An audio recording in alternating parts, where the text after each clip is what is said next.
Hi, I'm Kieran McGuinness from Delerentos, and you're listening to In Conversation With. We're coming to you from BIMM.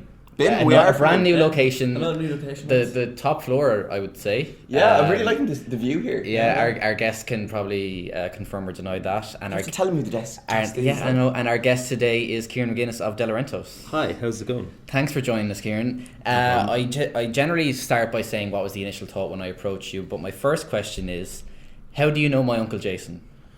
I know Jason pretty most of my life. Yeah, I sat beside his twin brother Simon in school when I was like 10. Yeah. See, I was a year younger than everyone in school, so I was always the smallest, and so I was always like, Simon was also, even though Jason was always taller than Simon. Yes. So I got, ended up, Simon was the man. He was my size. Yeah.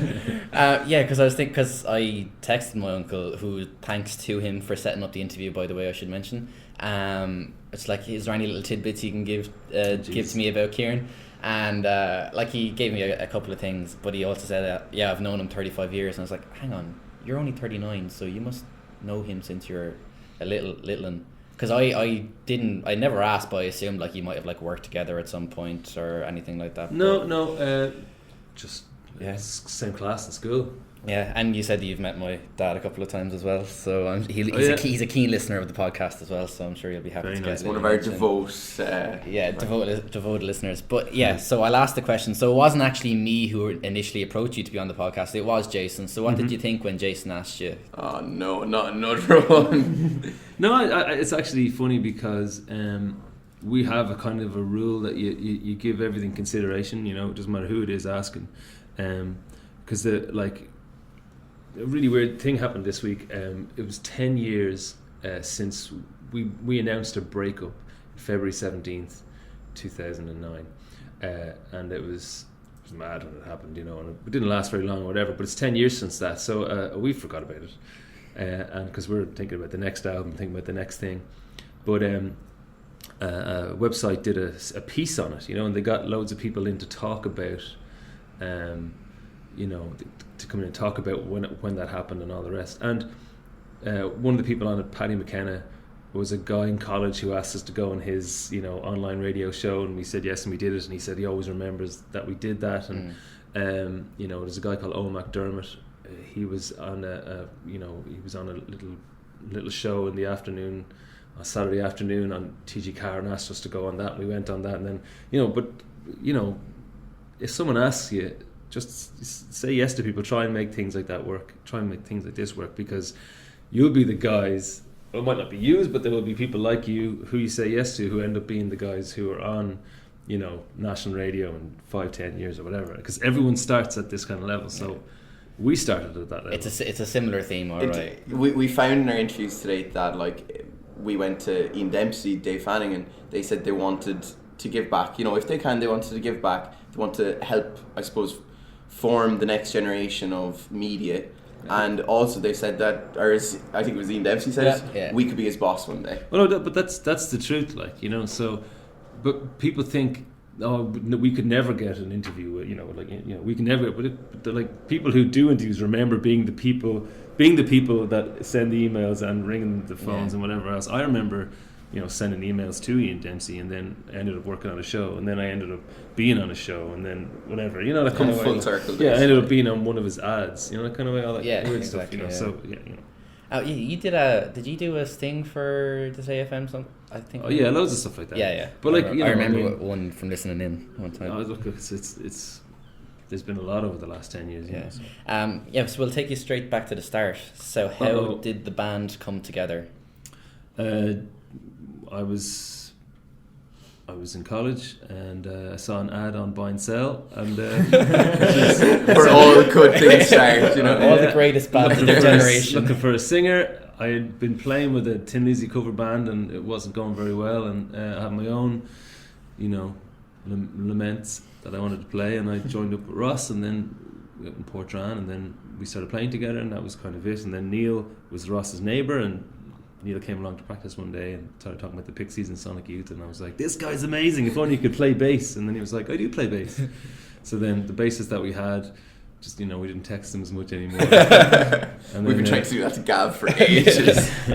And no, it was very natural, you know. And then Ro was in an underband, and they sort of broke up or whatever, and they were a band called Director, and Ro left them, and then they went on, you know, to do their stuff, and then Ro joined us, and then it was kind of just, we all worked out, it was the final kind of thing. And the name, where did the name come from? I believe was it from a previous band, or was it just...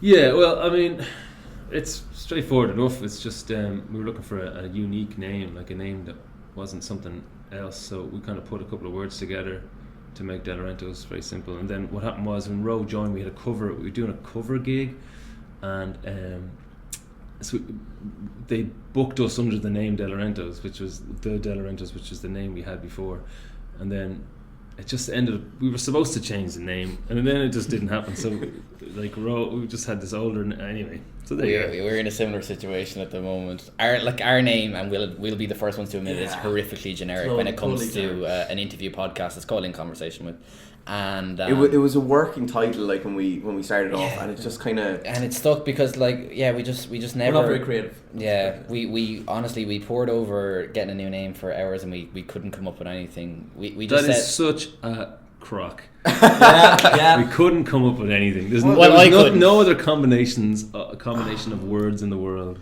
But see, then in the meantime, we ended up moving our podcast. Stop making excuses. Excuses, boys. These are excuses. I'm all up for changing the name of the podcast, but these two aren't. No, I'm not going to shame you in a public forum here with some of your ideas that you put in the group chat the last day. You had? Listen. Elisa's trying. All right. Yeah. Okay. I respect your efforts. Thank you. Kieran, so actually just going back to the start for yourself, do you have a first musical memory, or when did you really start getting into music? I was always into music. There was no music in my family. I mean, my mum likes opera and classical music, and my dad used to like the Beatles and the Kinks and all that kind of stuff, you know.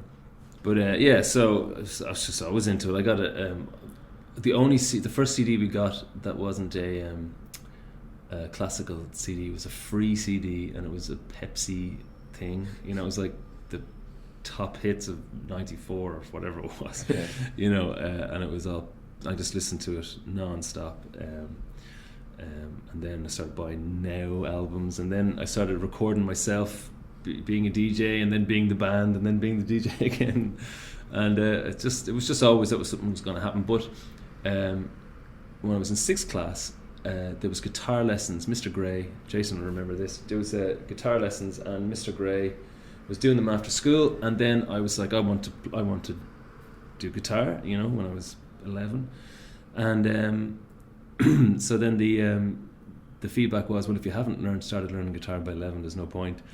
So I just stopped. I just decided not to. And then I got to 17 or something, and I was like, no, I'm going to pick up the guitar, and I went and did it. I felt like there was never anything it was always going to happen for me, you know. So despite everything, despite not having someone in the family, despite not having any kind of experience or opportunity, I just was always going to do it, and it was just always in me, and so that was where it started.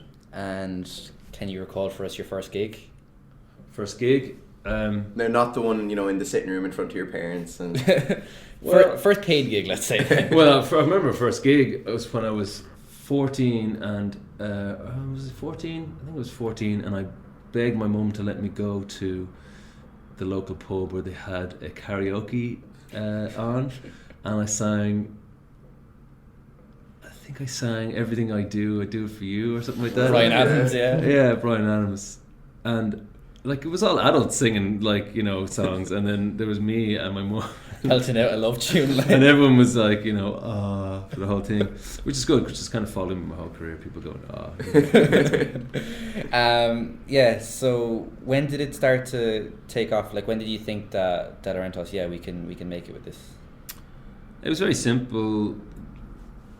Myself and Neil were just really mad, and Neil from Delorentos, we're all just nuts about music, the history of music, buy music magazines, we'd buy whatever the alternative rock acts that was big at the time, we'd go out and buy their albums and buy their t-shirts, try and go to their gigs if they were doing underage gigs, And it was just always something we were interested in. And then our first ambition was to write songs, and then we wrote songs. Then we played gigs in Ross's Garden in Portrane, and then then we tried to play gigs in town, and we would absolutely hassle everyone we could to get a gig in town. We'd play these awful venues during the afternoon sometimes, whatever, and then we'd get the bus home with our guitars and basses and snares and all the rest. And we did that for a while, and then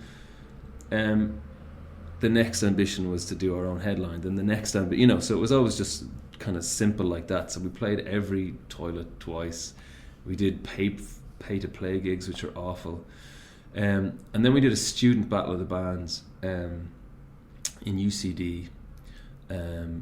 You going to boo if I say UCD? No, we're past that now. We're mature. Yeah, we're maybe last year. Maybe when we stop recording, we'll make some remarks. Yeah, but you can overdo it. But we did that, and a guy came along, and Barry from Sony, and he came on and said,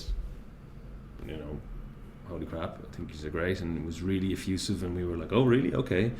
And then we went through that battle of the bands. We started to take things a bit more seriously. We won the Irish Battle of the Bands, then we went over to the UK and we won the All Ireland and UK Battle of the Bands thing, which was called the Student Music Awards.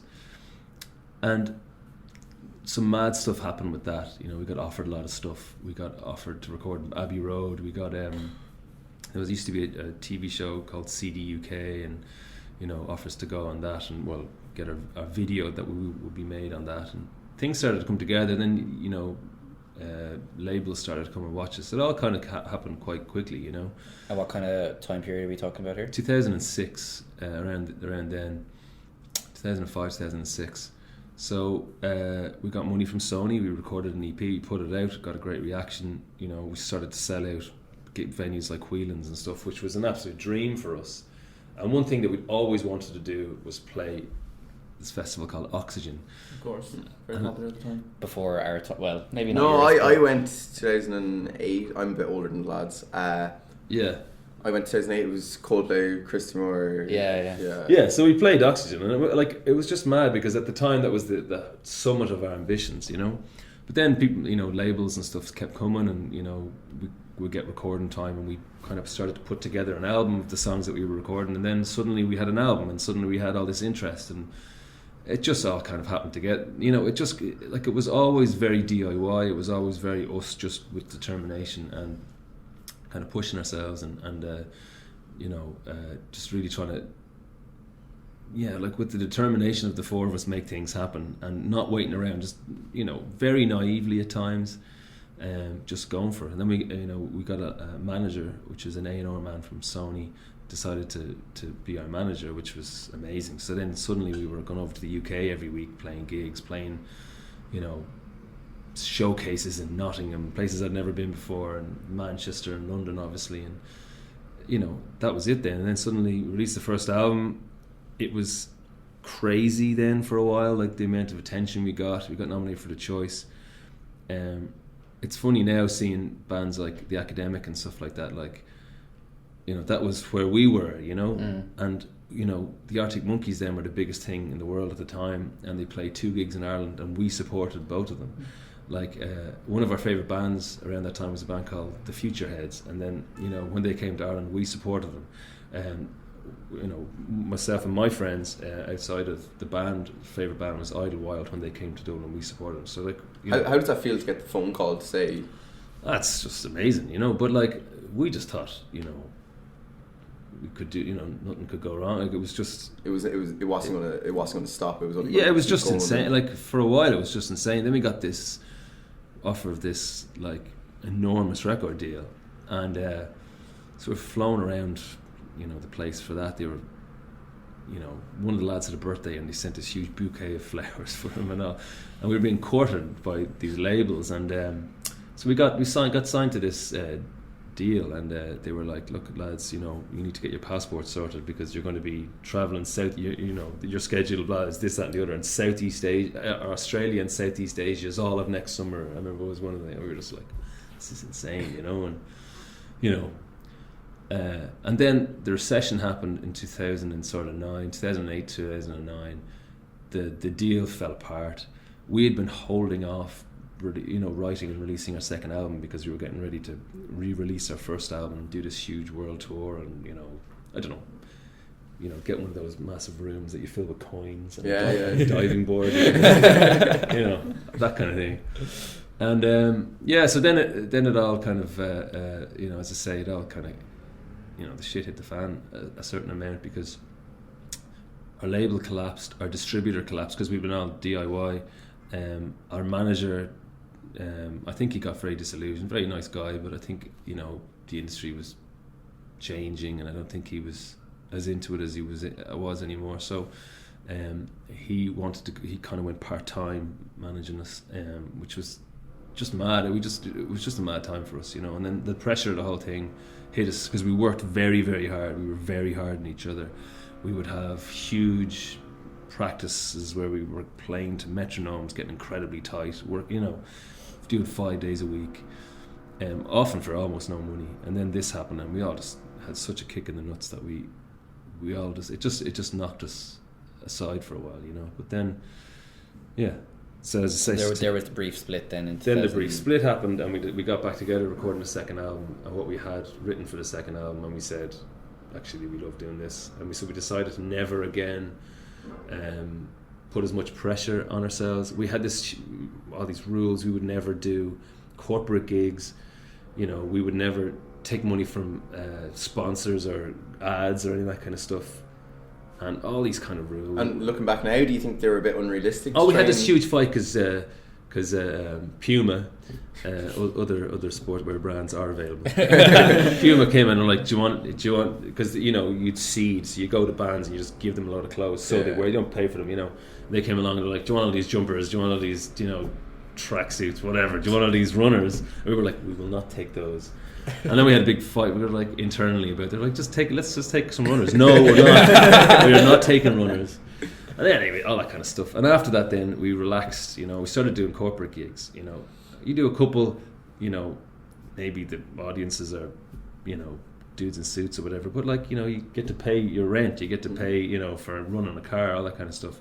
We started taking ads. We started, Vodafone or whatever ring you and want you to do grand. Just relaxed, all that stuff. Made our lives a lot easier, and it gave us, more time to kind of be creative. And everything we've done since then. All the touring, the 3 albums we've released and the acoustic album, it's all been the best stuff we've done, and just enjoyed it a hell of a lot more. So yeah.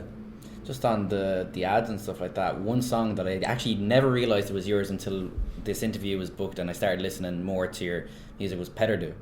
I'd never realised that was, and it was on the AIB ad. For anybody who doesn't know, you'll instantly recognise it if you hear it.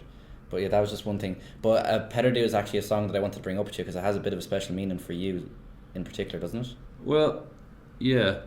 I talked about this around the time of the album, and I found it a bit mad, because you forget that, as a person who's in a band, you're in the public figure, you're kind of in the public and you're doing interviews and whatever else. And I hadn't really talked about, I'm adopted, and I hadn't really talked about that massively in public because it's just my buzz. It's not that I'm really private about it. It's just like my buzz, I didn't think anyone would care.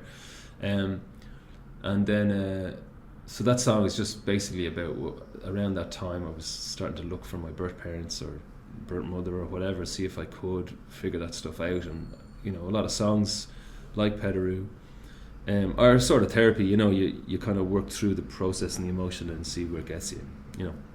So Petardu was one of those, it just blew up.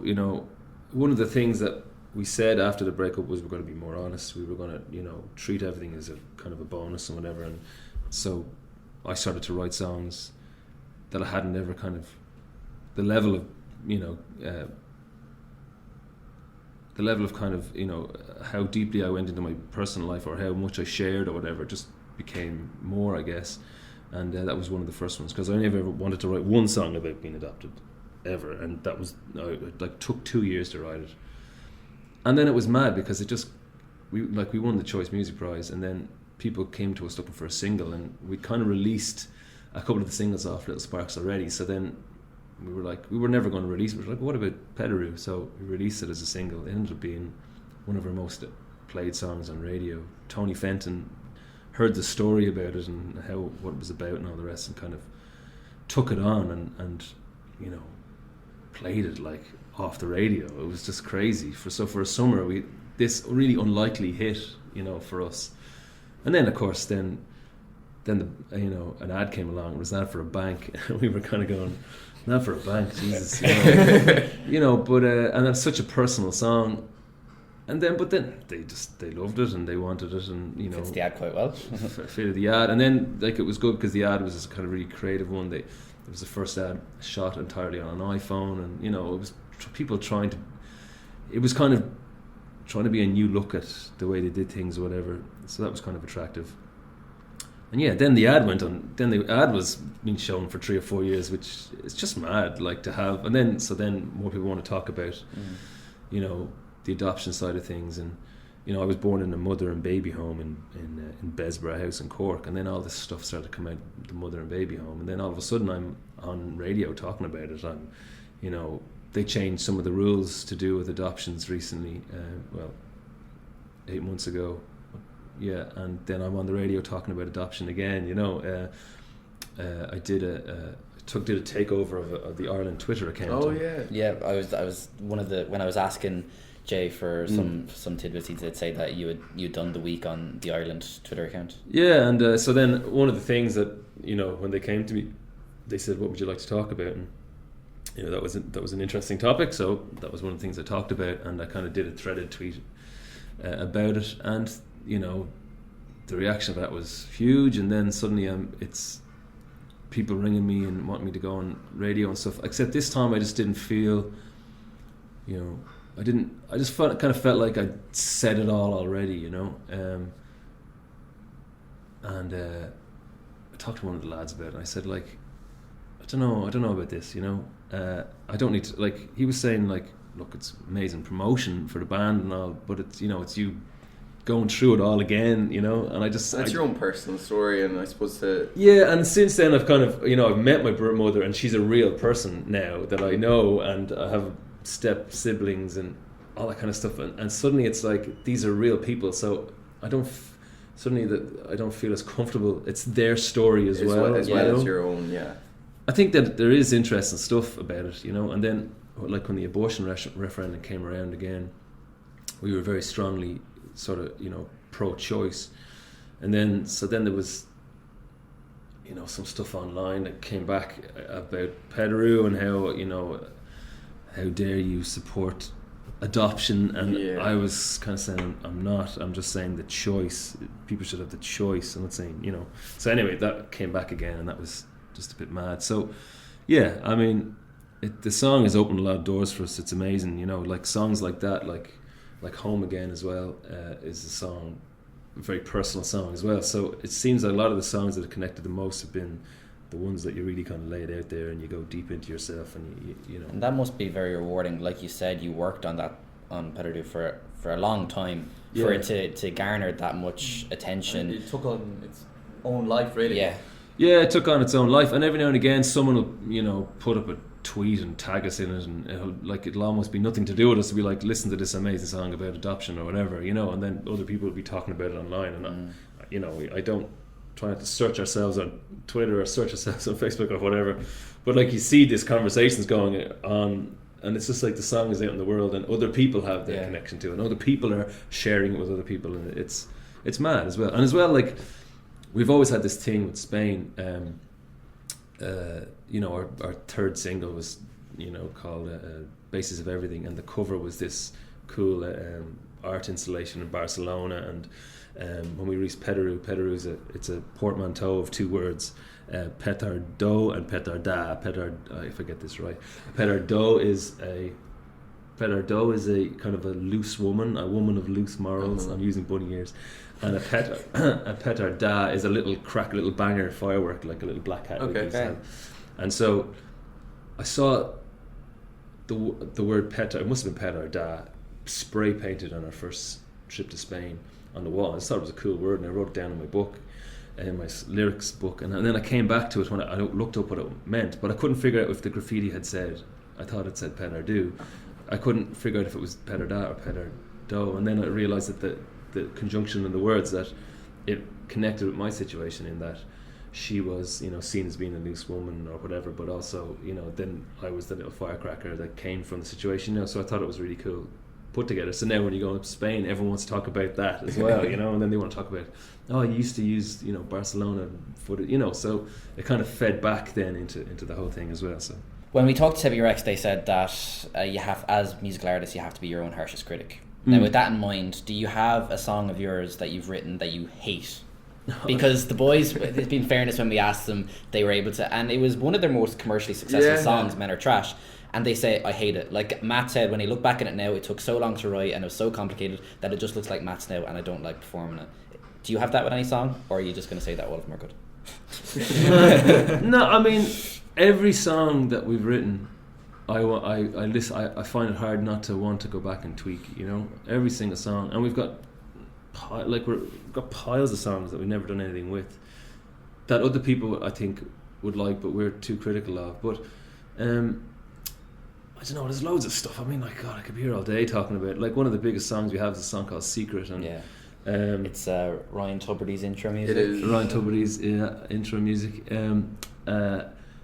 And like, you know, there's a double chorus in that halfway through, and then I'm like, oh, it shouldn't be a double chorus and whatever. And then the people are like, oh, I love that song. And you're like, yeah. And I'm like, oh, the chords are kind of the same in every chord. I wish you could, you know. And then I'm like, oh, I love the way it goes, you know. So, you know, it ends up feeling like just nitpicking. But Jesus, I could go all day. There's a couple of songs in the second album that, like, you know, and You Can Make Sound, that I felt like could be really, really good song. It could be better if we just spent a bit more time on them, you know. So there's that kind of thing. Yeah.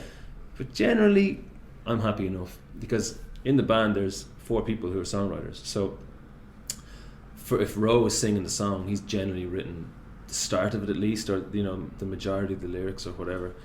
So I get to sit back and be the critique of that. The critic of that. I get to, you know, be the guitarist when he's the singer. So, and be the backing vocalist. And then when songs when I'm the singer, he gets to be the backing vocalist and the guitarist or whatever. Do you know that kind of way? Like, so you kind of get to have different roles. So we're pretty good at critiquing each other, because we all kind of have skin in the game. We all have. No one's too much of a prick to someone else, because someone else is going to bring, you know, they're going to, you know, if you're a massive prick to someone, then you're going to be bringing your song next week. So you don't want people to be a prick to you, you know. So generally, if a song gets onto an album, the 4 of us all like it, you know. So that's kind of positive. Right, yeah. We understand that you're cut for time. We'll so have a few wrap quick up. fire questions. Just, I want to know about gigging. Favorite country to perform in? Spain.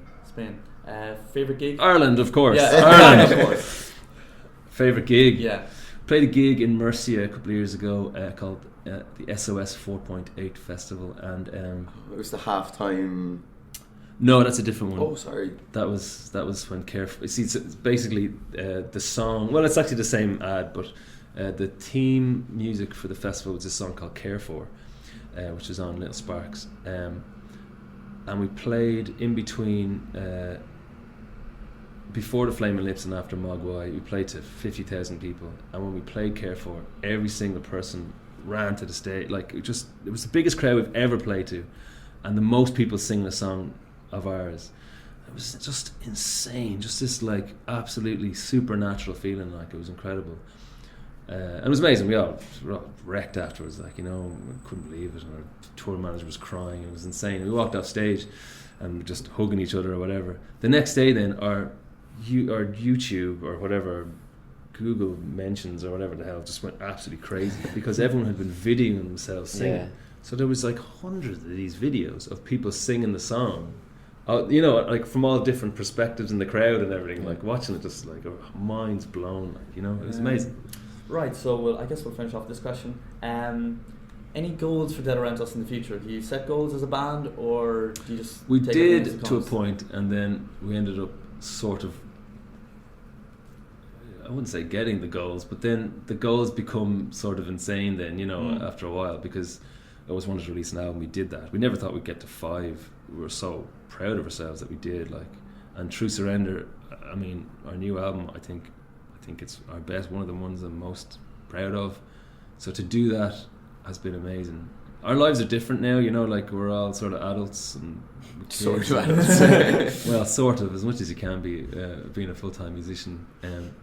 But yeah, so I guess, you know, the next album, it needs to be at the standard of the others, which makes it hard, you know. You really have, like, you know, we've written all the simple songs that instinct gets you to write. You know, we've kind of done all those feelings. We've explored a lot of the main things. I can only write so many songs about having a kid, you know, because then it's just, you're repeating yourself. So you have to push yourself further. So I think that's what, just to keep up that kind of level, I think, is the thing that we want to try and do. Obviously visit, like, you know, just ego stuff, like sell records, you know, play gigs in special places, but just from a basic artist perspective, it's just that keep pushing ourselves, keep trying to be as good as we can be, and see how far that'll take us. Brilliant. Finally, and we'll end on this one. Work away. If someone walks in, just because they might Leg it. no, but I would just have to. We can do it in the hall or something. Yeah, no cool, worries. yeah. So, Kieran, you touched on it there. True Surrender. It's a different feel. It's a more mature feel to it. I suppose things are a lot different for you now. You said you're all kind of grown ups. You have 2 kids yourself. You're married. Some of the guys are married. Some are engaged. Like, how different is it now? Like, from when you first started, your rock and roll kind of everything that comes with it, even just being out late, home up early, you know, your family responsibilities. I'm sure it's a much different picture. Well, of nowadays. course. I mean, it's the same as it. Like, you know, anyone who's 18 and anyone who's 38, you know, there's an insane difference in your life. Like, I think all the changes that we've made, like personally, it just makes me more efficient with time. You know, I'm not just like kind of fucking around. You know, I block off time to write, and I spend that time writing. We block off time to kind of gig, and that's what I'm doing. You know, when we practice, we do it for 2 or 3 hours before the gig. We know the set list beforehand. Just be efficient with it. You know, when we're writing, we don't have a day to sit around and, you know, just like fuck around for, you know, shoot 12 the hours shit, on a song. You know, you work at home and you send ideas to each other, but you can still do all that stuff. You just have to be more efficient with it. Like, you know, like the biggest failures when people get older and they get into their 30s or whatever, and they're just like, I don't have time for any of that shit. And it's like, no, you just have to make time. It's a little harder to make time, but you can still do it. Very good. Kieran, thanks a million for doing the interview with us. And thanks to Jason for setting it up as well. Thanks, Jason. This has been In Conversation with Kieran McGuinness of Delerentos. Thank you very much for listening, and we'll see you next time. Hi, I'm Kieran McGuinness from Delerentos, and you're listening to In Conversation with.